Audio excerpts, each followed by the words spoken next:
कहते हैं कि बुढ़ापा एक बार फिर से बचपन का दौर लेकर आता है। बूढ़ी काकी के साथ भी ऐसा ही कुछ था। वो अपने जीभ के स्वाद से बन गई थी। उन्हें और किसी बात की परवाह ही नहीं थी। इसके साथ साथ रोने के अलावा उनकी ओर से कोई दूसरा सहारा भी नहीं था। उनके पांचों सेंस ऑर्गन, आंखें, हाथ और पैर जवाब दे चुके थे।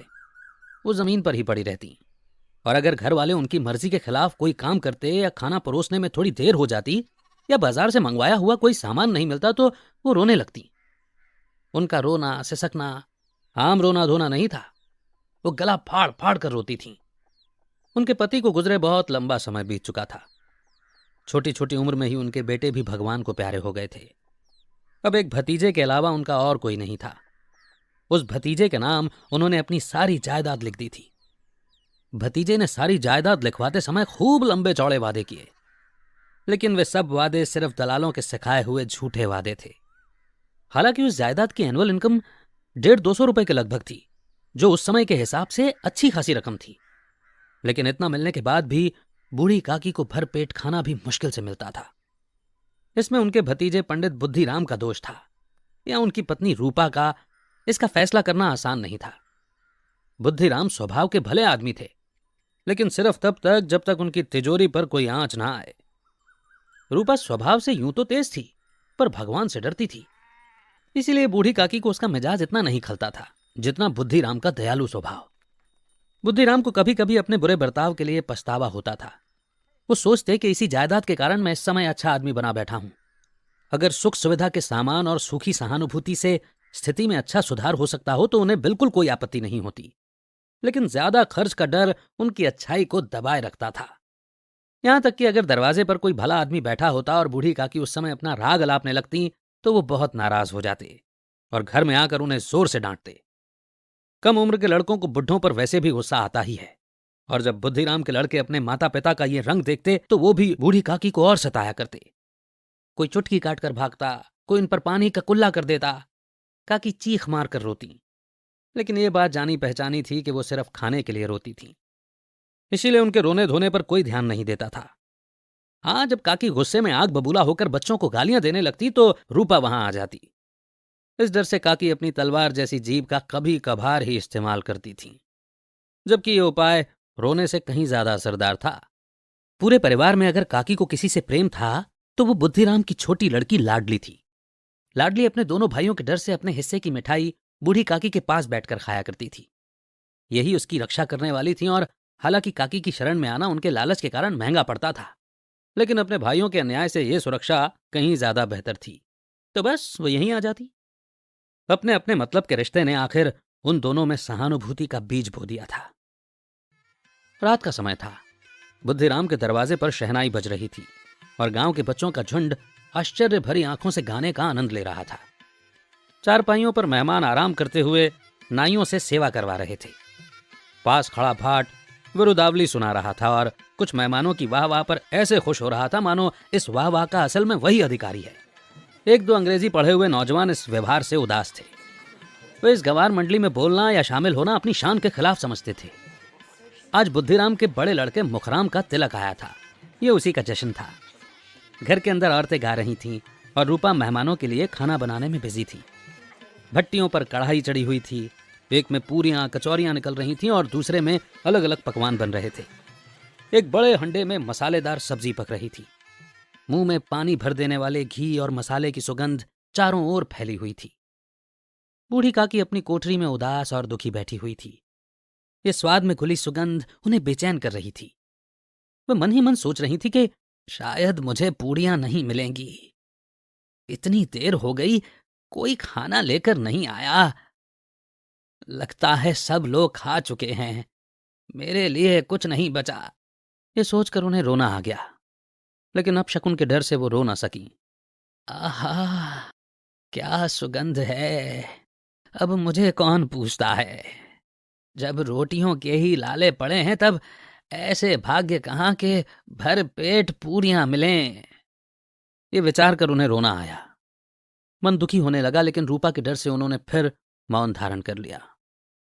बूढ़ी काकी काफी देर तक इन्हीं दुखदायक विचारों में डूबी रहीं। घी और मसालों की सुगंध रह रहकर उनके मन को आपे से बाहर कर रही थी। मुंह में पानी भर भर कर आ रहा था। पूड़ियों का स्वाद करके दिल में गुदगुदी होने लगती। किसे आवाज लगाऊं, आज तो लाडली बेटी भी नहीं आई। दोनों लड़के हमेशा देख तो जाया करते हैं, आज उनका भी कुछ पता नहीं। अरे कुछ पता तो चले कि क्या बन रहा है। बूढ़ी काकी के ख्यालों में पूड़ियों की तस्वीर नाचने लगी। खूब लाल लाल, फूली फूली, नरम नरम होगी। रूपा ने जम कर खाया होगा। कचौड़ियों में अजवाइन और इलायची की खुशबू आ रही होगी। एक पूरी मिलती तो जरा हाथ में लेकर देखती। क्यों ना चलकर कढ़ाई के सामने ही बैठ जाऊं। पूरियां छन छन कर तैयार होंगी, कढ़ाई से गरम गरम निकल कर थाल में रखी जा रही होंगी। यूं तो फूल हम घर में भी सूंघ सकते हैं, लेकिन बगीचे में उसकी बात ही कुछ और होती है। इस तरह विचार करके बूढ़ी काकी उकड़ू बैठकर हाथ के बल सरकती हुई बड़ी मुश्किल से चौखट से उतरी और धीरे धीरे रेंगती हुई कढ़ाई के पास जा बैठी। यहां आने पर उन्हें उतनी ही शांति मिली जितनी एक भूखे कुत्ते को खाने वाले के सामने बैठने से मिलती है। रूपा उस समय काम के बोझ की वजह से आपे से बाहर हो रही थी।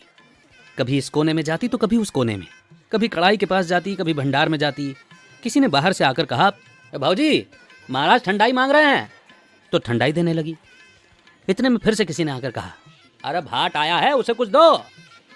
भाट के लिए सिद्धा निकाल ही रही थी कि एक तीसरे आदमी ने आकर पूछा, भाऊजी खाना तैयार होने में कितनी देर है?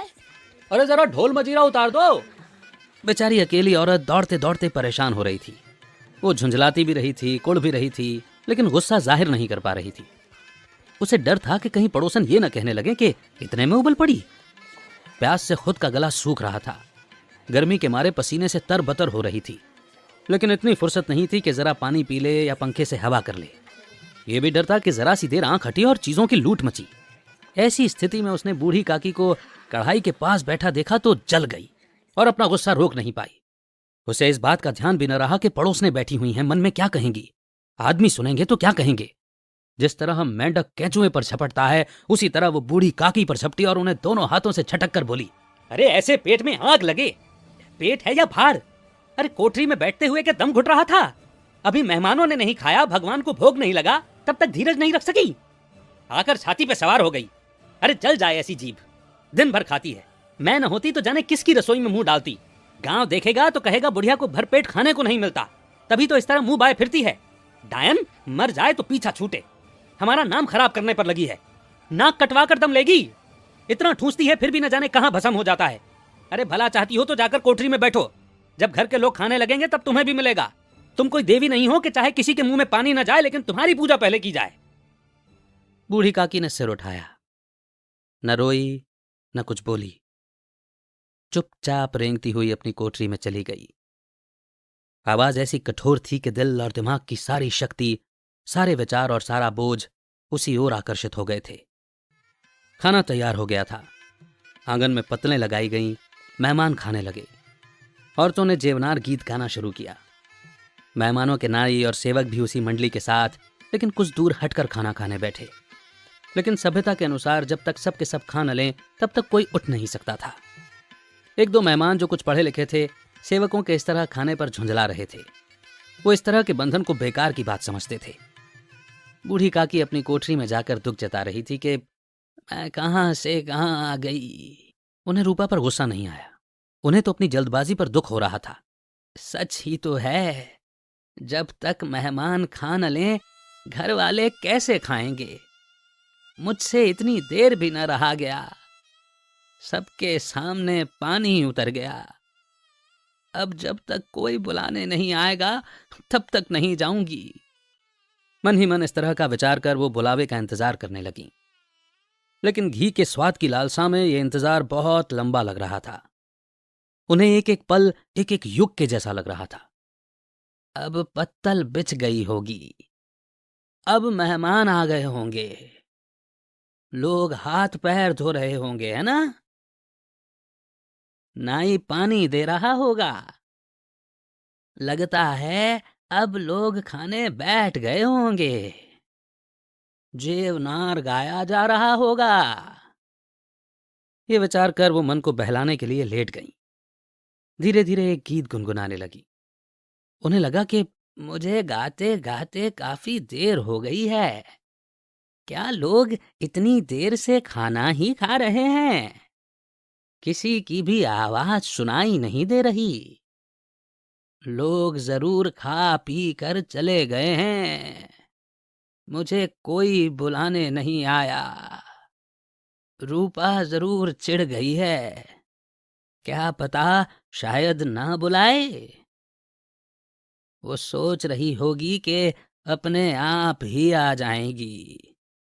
वो कोई मेहमान तो नहीं है ना जो उन्हें बुलाने जाऊं। बूढ़ी काकी चलने को तैयार हुई, ये विश्वास के 1 मिनट में पूरियां और मसालेदार सब्जियां सामने आ जाएंगी। उनकी जीभ गुदगुदाने लगी।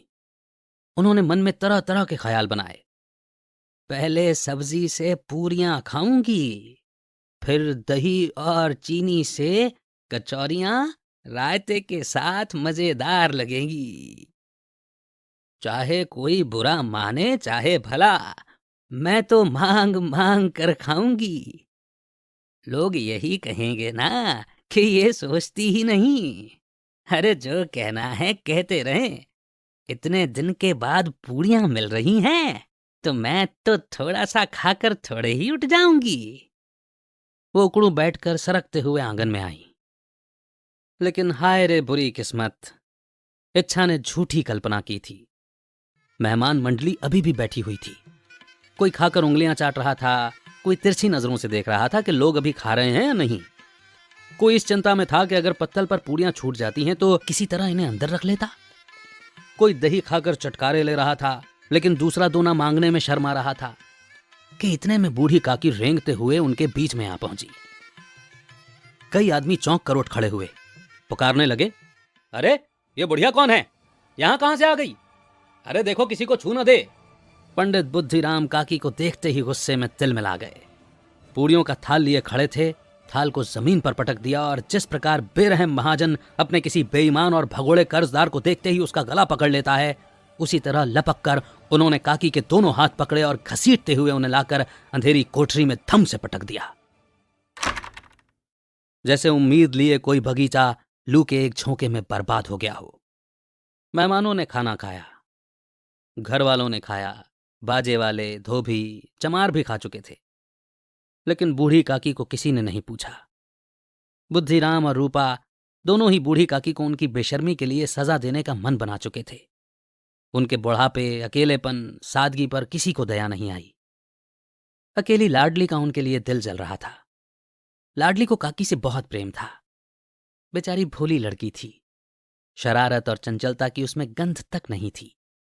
दोनों ही बार जब उसके माता पिता ने काकी को बेरहमी से घसीटा तो लाडली का दिल बैठ गया। वो झुंझला रही थी कि हम लोग काकी को क्यों बहुत सी पूरियां नहीं देते हैं। क्या मेहमान ही सब की सब खा जाएंगे? और अगर काकी ने मेहमानों से पहले खा लिया तो क्या बिगड़ जाएगा? वो काकी के पास जाकर उन्हें धीरज बंधाना चाहती थी, लेकिन मां के डर से नहीं जा पाई। उसने अपने हिस्से की पूरियां नहीं खाई, बल्कि अपनी गुड़िया के डब्बे में बंद करके रख दी। वो उन पूरियों को काकी के पास ले जाना चाहती थी। उसका मन बेचैन हो रहा था। बूढ़ी काकी मेरी बात सुनते ही उठ बैठेंगी, पूरियां देखकर कितनी खुश हो जाएंगी, मुझे खूब प्यार करेंगी। वो यही सोचती रही। रात के 11 बज गए थे। रूपा आंगन में पड़ी सो रही थी। लाडली की आंखों में नींद का नामो निशान तक नहीं था। काकी को पूरियां खिलाने की खुशी उसे सोने नहीं दे रही थी। उसने गुड़ियों के डब्बे को सामने रखा था। जब उसे विश्वास हो गया कि मां सो रही है तो वो चुपके से उठी और सोचने लगी, कैसे जाऊं? चारों ओर अंधेरा था। सिर्फ चूल्हों में आग चमक रही थी और चूल्हों के पास एक कुत्ता लेटा हुआ था। लाडली की नजर सामने वाले नीम के पेड़ पर गई। उसे मालूम था कि उस पर हनुमान जी यानी बंदर बैठे हुए हैं। उनकी पूंछ, उनकी गदा साफ दिख रही थी।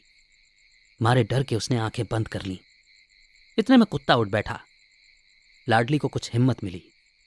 उसने अपना डिब्बा उठाया और बूढ़ी काकी की कोठरी की ओर चली। बूढ़ी काकी को सिर्फ इतना याद था कि किसी ने मेरे हाथ पकड़कर घसीटे। फिर ऐसा लगा जैसे कोई पहाड़ पर उड़ाकर ले जा रहा हो।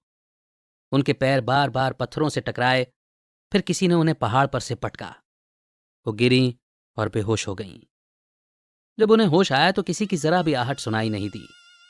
वो समझी कि सब लोग खा पीकर सो गए और उनके साथ मेरी तकदीर भी सो गई। अब रात कैसे कटेगी?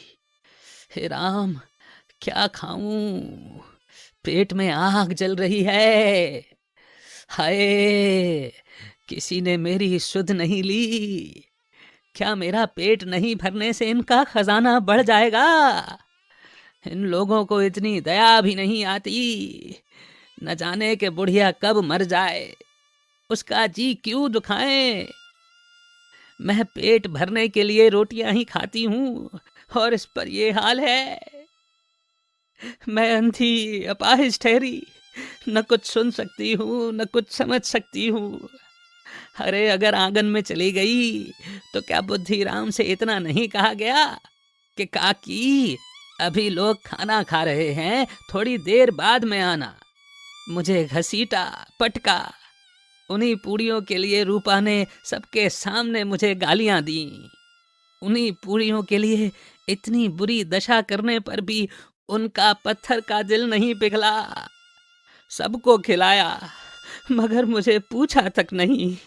अरे जब उस वक्त नहीं दिया तो अब क्या देंगे? यही सोच सोचकर काकी निराश हुई और किसी संतोष के साथ लेट गई। दुख से बार बार गला भर आता था, लेकिन मेहमानों के डर से वो रोती नहीं थी। तभी अचानक उनके कानों में आवाज आई, काकी उठो, मैं पूरियां लाई हूं। काकी ने लाडली की बोली पहचान ली और झटपट उठ बैठी। दोनों हाथों से लाडली को पकड़ा और उसे गोद में बैठा लिया। लाडली ने पूरियां निकाल कर दी। काकी ने पूछा, क्या तुम्हारी मां ने दी हैं? लाडली ने कहा, नहीं काकी, ये मेरे हिस्से की हैं। काकी पूरियों पर टूट पड़ी। 5 मिनट में डब्बा खाली हो गया। लाडली ने पूछा, काकी पेट भर गया ना? जैसे थोड़ी बारिश ठंड की जगह और भी गर्मी पैदा कर देती है, उसी तरह इन थोड़ी सी पूड़ियों ने काकी की भूख और इच्छा को और भी बढ़ा दिया था। वो बोली, नहीं बेटी, जाकर माँ से और मांग लाओ। लाडली ने कहा, माँ सो रही हैं काकी, मैं अगर गई तो वो मारेंगी। काकी ने डब्बे को फिर से टटोला। उसमें कुछ टुकड़े गिरे हुए थे। वो बार बार होठों से उसे चाटती और चटखारे भरती। उनका मन छोटा हो रहा था कि और पूड़ियां कैसे खाऊं। जब सब्र का बांध टूट जाता है तब इच्छा की लहर बहुत ऊंची उठने लगती है। शराब की याद शराबियों को और भी उतावला कर देती है। काकी का बेचैन मन इच्छाओं की इसी ऊंची लहर में बह गया। सही और गलत के बारे में सोचने की उनकी शक्ति कम होने लगी। वे कुछ देर तक उस इच्छा को रोकती रहीं, फिर अचानक लाडली से बोली, मेरा हाथ पकड़कर वहां ले चलो जहां मेहमानों ने बैठकर खाना खाया था। लाडली उनका मतलब समझ नहीं पाई। उसने काकी का हाथ पकड़ा और ले जाकर झूठे पत्तलों के पास बैठा दिया। लाचार, भूख से बेहाल, अकेली बूढ़ी काकी पत्तलों से पूड़ियों के टुकड़ों को चुन चुन कर खाने लगी।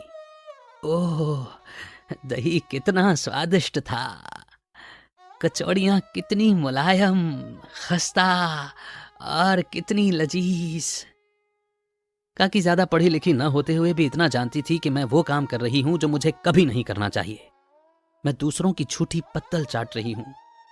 लेकिन बच्चों की सी जिद करना, खाने के लिए मन ललचाना, बुढ़ापे में बस यही रह जाता है, जब सारी इच्छाएं एक ही जगह पर सिमटने लगती हैं। बूढ़ी काकी में ये जगह थी उनकी जीभ। ठीक उसी समय रूपा की आंख खुली। उसने देखा कि लाडली पास में नहीं है। वो चौंकी, चारपाई के इधर उधर ताकने लगी कि कहीं नीचे तो नहीं गिर पड़ी। उसे वहां न पाकर वो उठी तो क्या देखती है कि लाडली झूठे पत्तलों के पास चुपचाप खड़ी है और बूढ़ी काकी पत्तलों पर से पूड़ियों के टुकड़े उठा उठा कर खा रही है। रूपा का दिल सुन्न हो गया। किसी गाय की गर्दन पर चाकू चलते देखकर जो हालत होती है, वही उसकी उस समय हो रही थी। एक ब्राह्मणी दूसरों के झूठे पत्तल से खा रही थी। इससे ज्यादा बुरा और दर्दनाक नजारा कुछ और नहीं हो सकता था। पूड़ियों के कुछ निवाले के लिए उसकी चचेरी सास इतना घिनौना काम कर रही थी। ये वो नजारा था जिसे देखकर देखने वालों के दिल कांप उठते हैं। ऐसा लग रहा था मानो जमीन रुक गई, आसमान चक्कर खा रहा था, दुनिया पर कोई मुसीबत आने वाली थी। रूपा को गुस्सा नहीं आया। दुख के सामने गुस्सा कैसे आएगा? दया और डर से उसकी आंखें भर आईं।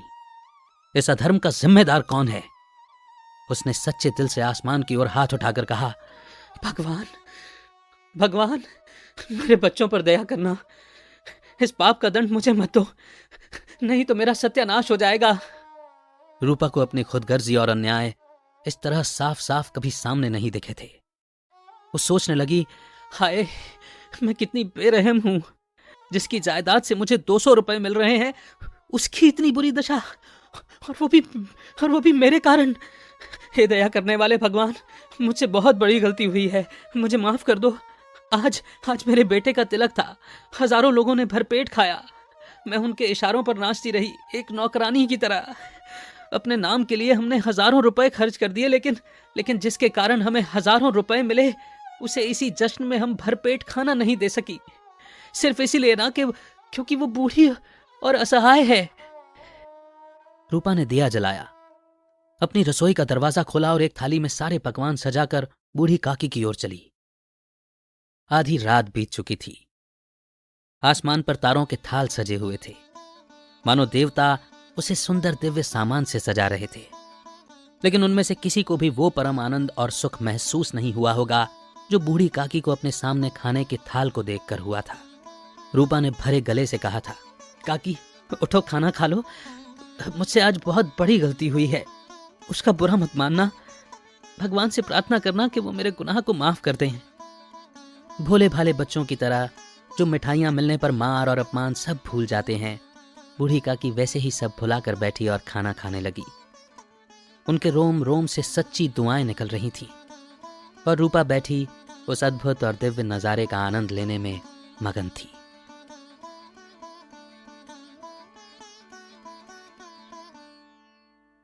दोस्तों, इसी मोड़ पर यह कहानी यहीं खत्म होती है और बड़ी सुंदर सी सीख देती है। इस कहानी में मुंशी प्रेमचंद जी ने आज समाज में बुजुर्गों की जो हालत है उसके बारे में बताया है। बुढ़ापे में इंसान के सोचने समझने की शक्ति कमजोर हो जाती है।